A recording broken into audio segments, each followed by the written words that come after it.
உற்றநோய் நோன்றல் உயிர்க்கு உருகன் செய்யாமை அற்றிய தவத்திற்கு ஒரு தனக்கு வந்த துன்பத்தை தாங்கிக் கொள்ளுதலும் தான் மற்ற உயிர்களுக்கு எவ்வித துன்பமும் கொடுக்காதிருத்தலும் தவத்திற்கு உள்ள வடிவமாகும்.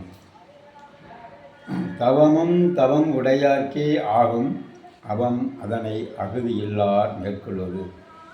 தவம் தவ ஒழுக்கம் உடையவர்க்கே ஆகும், தவ ஒழுக்கமில்லாதவர்கள் தவம் மேற்கொள்வது கேவலத்தில் இடியும். ஒன்னார் தெரலும் உகந்தாரை ஆக்கலும் எண்ணின் தவத்தான் வரும். வேண்டியவர்களை உயர்த்தவும் எதிரிகளை அடக்கவும் தவ வலிமையால் முடியும். கூற்றம் குதித்தலும் கைகூடும் நோற்றலின் ஆற்றல் தலைப்பட்டவர்க்கு. யமனையும் வெல்ல முடியும் தவ வலிமையில் தலை சிறந்து விளங்குவர்களால்.